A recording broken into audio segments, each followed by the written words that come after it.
Salut les rôdeurs et les rôdeuses. Comme je te l'avais dit dans la vidéo précédente, nous quittons aujourd'hui Rovinj. Bisous madame. Tiens, tu vois, les gens sont sympas ici aussi. Nous ne connaissons pas cette dame et nous envoie un bisou. Sinon, cette journée de repos nous aura vraiment fait du bien, nous aura permis de vraiment recharger les batteries. J'ai l'impression que la Starlet aussi, parce qu'elle est toute guillerette de reprendre la route. Quant au petit resto d'hier soir, il était vraiment sympa. Bon plat, bonne ambiance et pas trop cher. Faut pas oublier que nous étions dans une station balnéaire. Au fait, lors de la balade d'hier dans Rovinj, j'ai dit une cagade. Les plantes n'étaient pas des magnolias et des glycines, mais des bougainvilliers et des plumbagos. La botanique et moi, ça fait deux. Merci Angélique, même si je suis certain que tu avais corrigé de toi-même.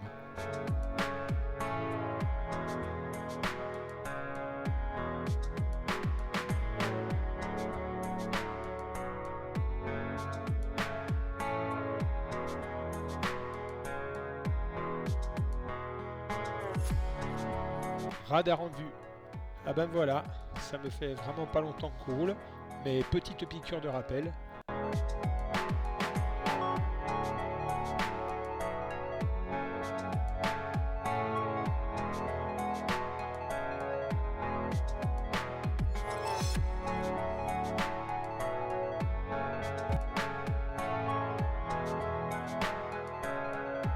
Pour se remettre en jambes, cette petite route est vraiment parfaite. Aujourd'hui au programme de très jolies choses, dont la fameuse magistrale adriatique. D'après ce que j'ai vu, cette route va nous en mettre plein les yeux. D'autres moments bien sympas encore. Alors, installe-toi bien à l'aise, c'est parti pour environ 6h30 de route et 347 km. Tu commences à nous connaître, il y aura quelques arrêts afin d'alimenter la boîte à souvenirs.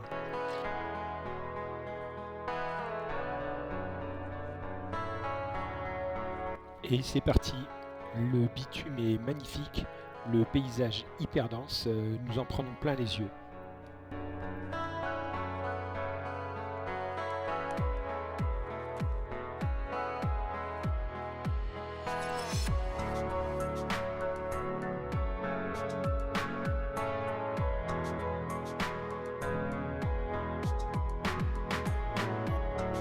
Première petite pause. Tip, tip, tip, tip, tip, tip, tip. Donc pour ceux qui y découvrent, ça c'est le super jingle de la minute culturelle. Ne vous inquiétez pas, il n'y en a pas des heures. Donc comme tu vois, nous sommes à Plomine. La centrale électrique de Plomine est une centrale thermique. Cette centrale est surtout connue pour sa cheminée, qui avec une hauteur de 340 mètres est la plus haute construction de Croatie.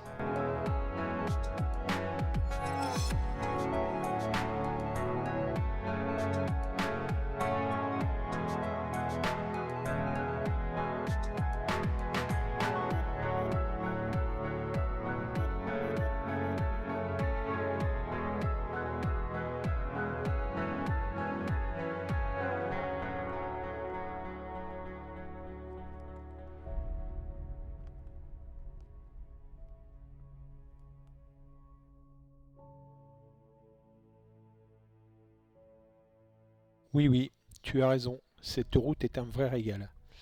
D'ailleurs, plusieurs fois, certains m'ont demandé ce que j'utilisais comme pneu, que ce soit sur des forums ou dans les commentaires. Donc en fait, on roule avec des Tourance Next 2. Le seul petit problème qu'on rencontre avec, eh bien, c'est parfois sur ces marques que tu vois au sol, là c'est raccord, on a des petites glisses. C'est rien du tout. Bon, en plus, il fait particulièrement chaud ici. Que ce soit sur le sec ou sur le mouillé, ce sont des pneus qui ont une bonne tenue sur l'angle. Au niveau du bruit, il n'y en a pas. La longévité, c'est 7500 km en gros. Je pense qu'il pourrait faire plus, mais après on sent qu'au niveau de la structure, c'est pas pareil. Et nous roulons tout le temps à deux. Et surtout sur des voyages comme celui-ci qui font 5-6 000 km, on roule très chargé.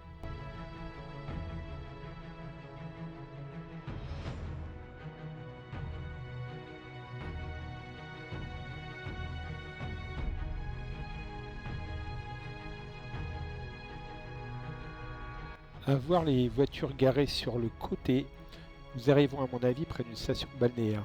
Leurs propriétaires doivent être en train de chercher des petits coins pour se baigner tranquille.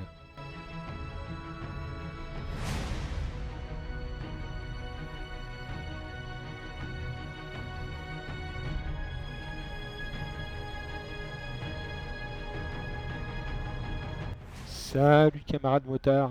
Je dois reconnaître que pour le moment, nous ne croisons pas beaucoup de motos.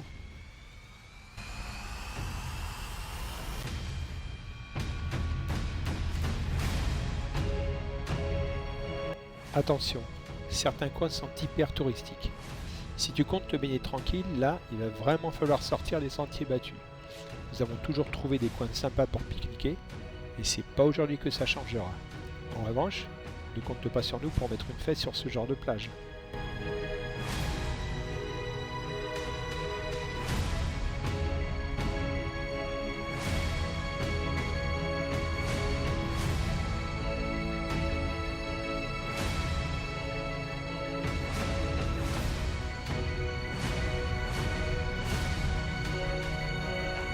Dans de nombreux villages que nous traversons depuis ce matin, nous remarquons qu'il y a beaucoup de constructions.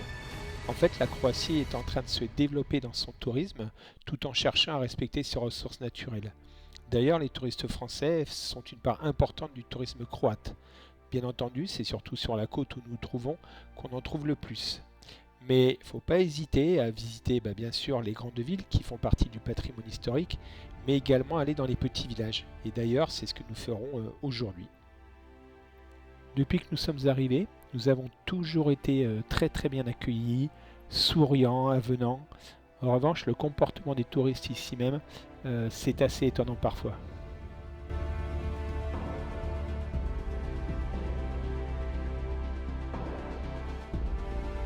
Bientôt l'heure de manger.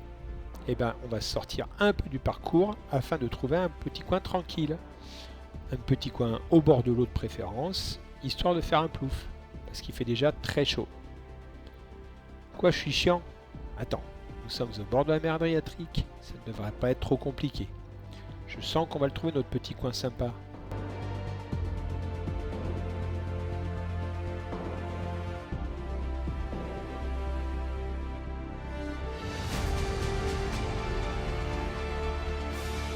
Le pont que tu vois là-haut, nous y serons tout à l'heure. Mais pour le moment, c'est petite pause tranquille.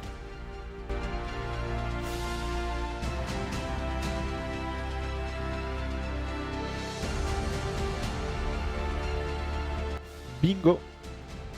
De l'eau, de l'ombre, de quoi se baigner tranquille, ce sera là.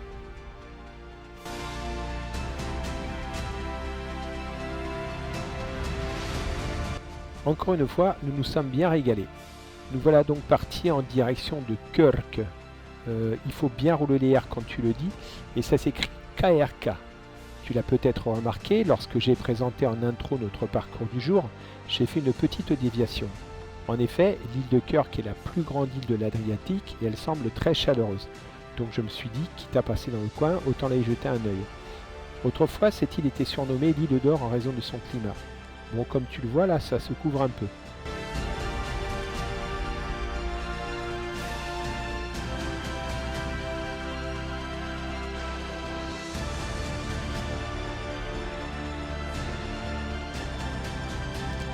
Nous entrons sur le pont qui relie le continent à l'île.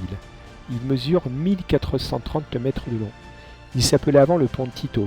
C'est marrant d'ailleurs cette manie qu'ont les dictateurs de vouloir donner leur nom à tout. Le passage du pont est gratuit et il est recommandé d'être vigilant en cas de grand vent. Ça tombe bien, aujourd'hui on en a guère.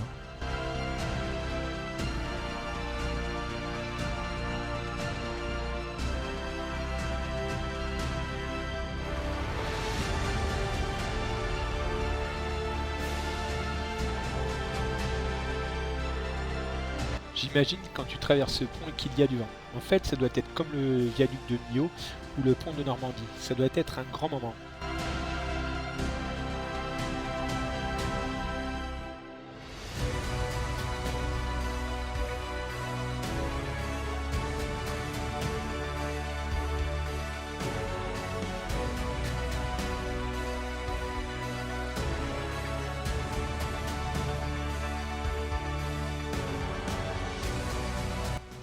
Voilà, la Starlet est garée. Les affaires et les casques rangés comme il faut. Nous pouvons déambuler un peu en ville.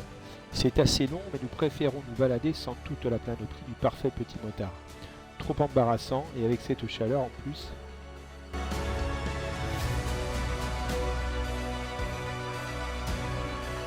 C'est vraiment agréable de faner dans ces ruelles pavées. Tu trouveras ici de nombreux édifices religieux, dont la cathédrale de la Vierge Marie qui date du XIIe siècle.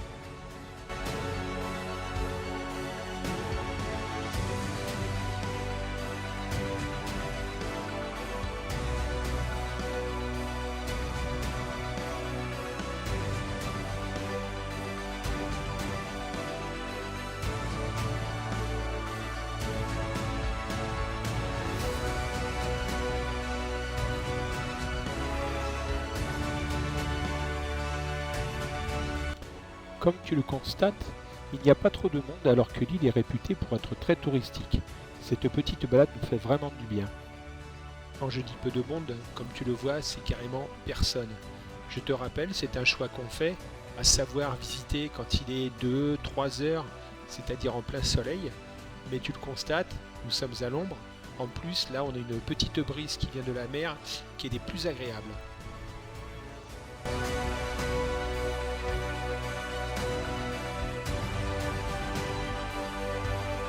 Nous passons d'une placette à l'autre. Comme tu le vois, elles sont nombreuses et très ombragées. La ville est d'ailleurs très arbreuse. C'est très agréable.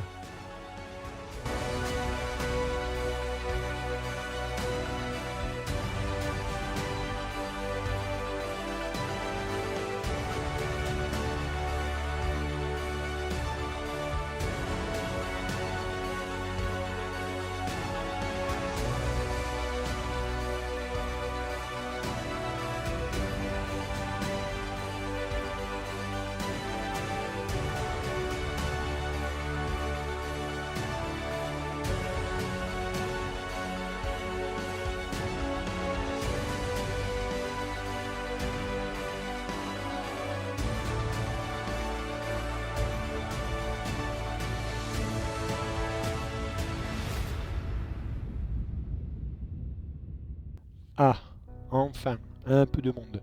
Ça en devenait presque angoissant de ne voir personne. Je vais en profiter, tant que nous marchons vers le port. On m'a régulièrement posé la question à savoir comment on fait pour nos affaires. Donc ce que je fais, c'est que j'ai 2 câbles que j'ai achetés chez Decathlon, des câbles anti-vol pour vélo. Je les passe dans les manches des blousons, puis dans l'intégrale. Je place l'intégrale sous le blouson et je fixe tout ça sur la moto. Je touche du bois, jusqu'à présent on ne s'est jamais rien fait voler. Et puis bon, comme je l'avais lu une fois sur un site de motard voyageur, tant que tu traverses la France et que tu t'es rien fait voler, t'es tranquille pour aller à peu près dans tous les pays du monde. Nous repartons en direction de VRBNIK. Comment ça se dit? Alors là, d'ailleurs nous avons remarqué qu'à chaque fois que nous expliquons les lieux que nous visitons à nos hôtes, ils n'en connaissent aucun. Tu m'étonnes, nous ne savons pas les prononcer. Nous n'allons pas rouler longtemps. Voilà, c'est bon, arrête de te moquer. Et tiens, je vais te l'écrire en gros et tu vas essayer de le prononcer à ton tour. Allez, c'est parti. V R B N I K. Alors, qu'est-ce que ça a donné? On rigole toujours. En fait, tu vois le nom de cette ville, t'as l'impression de faire un test chez l'ophtalmo. D'ailleurs, pendant que tu t'amusais, tu l'as vu la BM? Parce que moi, je conduis pendant ce temps-là. Eh ouais, regarde. On a eu chaud quand même, hein?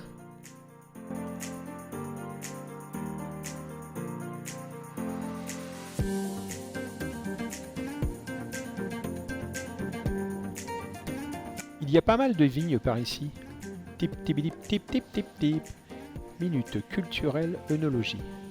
On récolte ici le Zlatina, un raisin qui se transforme en un vin blanc sec, particulièrement goûtu. Les viticulteurs produisent un champagne et de l'eau de vie à partir de ce même type de raisin. Cépage unique au monde. Non, nous n'avons pas goûté, même avec modération. Il est tôt encore et il fait assez chaud. Ça y est, nous arrivons du moins où tu sais. L'endroit est bien moins touristique que le précédent et d'après de nombreux guides et sites, c'est ici que se trouve la plus petite rue du monde. J'en ai vu déjà pas mal, mais bon, on verra bien. Le village compte moins de 1000 habitants.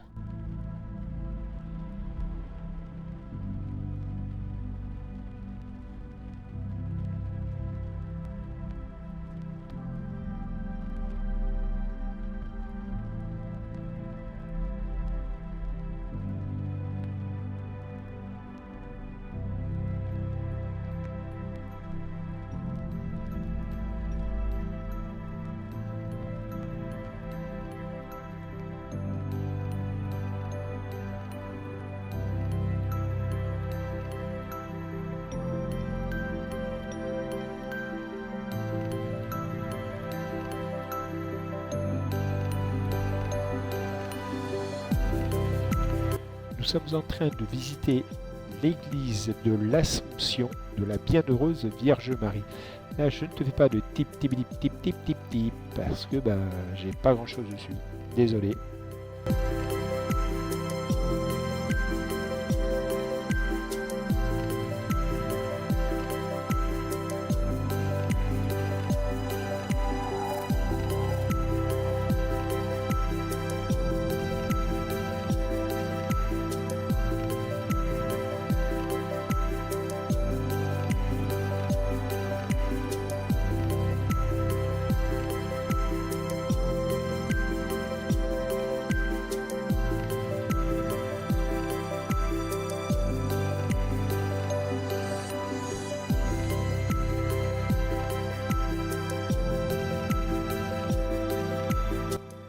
C'est un vrai labyrinthe de ruelles. Tu ne croises pas une voiture. Bon, tu l'as vu, c'est vraiment pas large. Comme c'est souvent le cas, les pavés sont bien glissants. Gaffe! La brise marine s'engouffre dans les ruelles et nous rafraîchit juste ce qu'il faut. Ça fait vraiment du bien. Certes, le village est moins grand que le précédent. Il y a moins de choses à voir. Certaines maisons sont assez délabrées. Mais le lieu vaut vraiment le coup d'être visité.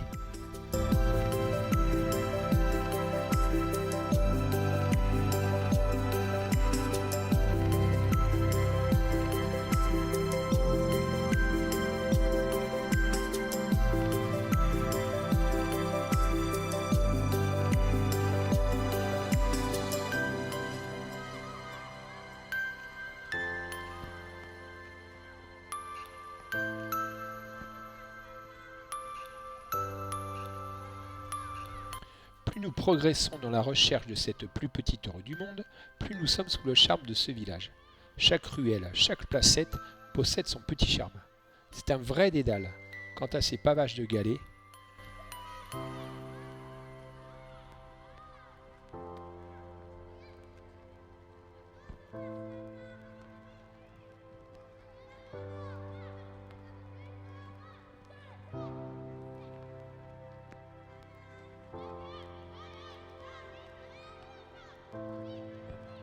nous sommes persévérants, nous allons la trouver.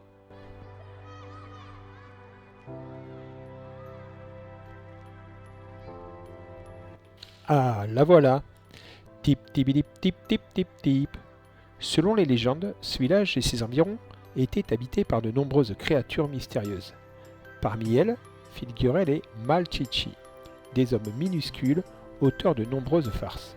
Ces petits diables auraient fait cette rue si étroite que seuls eux étaient en mesure de la traverser. À son point le plus étroit, elle mesure 40 cm. Ce n'est pas une Malchichi, mais même pour elle, ce n'était pas large. Après avoir bu un bon jus de citron pressé en terrasse, ce qui nous a vraiment fait du bien, nous repartons en direction d'Autocac. Je ne regrette pas le détour fait, Kirk est une très jolie ville et le petit village que nous venons de visiter fut un vrai coup de cœur. Il nous reste encore environ 200 km et comme tu le vois à la lumière ambiante, le soleil commence à se coucher. Je sens que cela va donner une nouvelle dimension au paysage.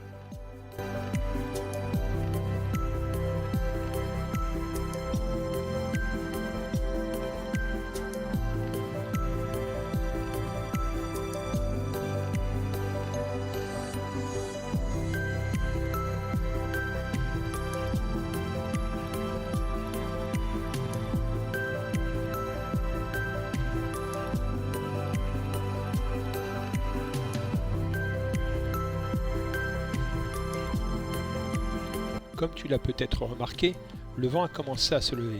Rien de très compliqué, cependant ça laisse imaginer ce que ça doit donner quand ça souffle vraiment.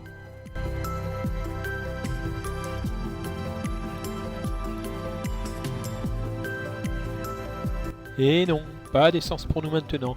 En fait, depuis que nous sommes partis, nous consommons un petit 5 litres au 100.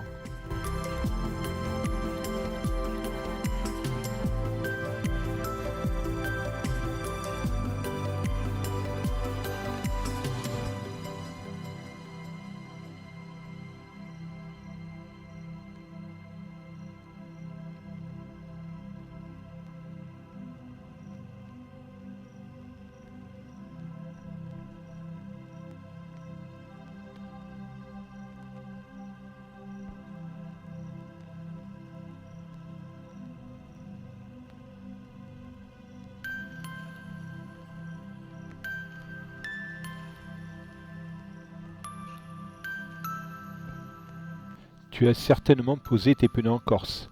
Si ce n'est pas le cas, foncez-y.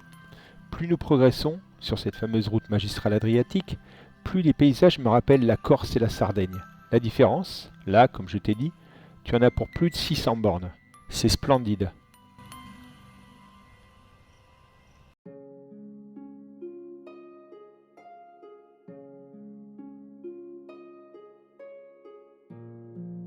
Cette lumière en plus du soleil couchant, ça te donne une atmosphère.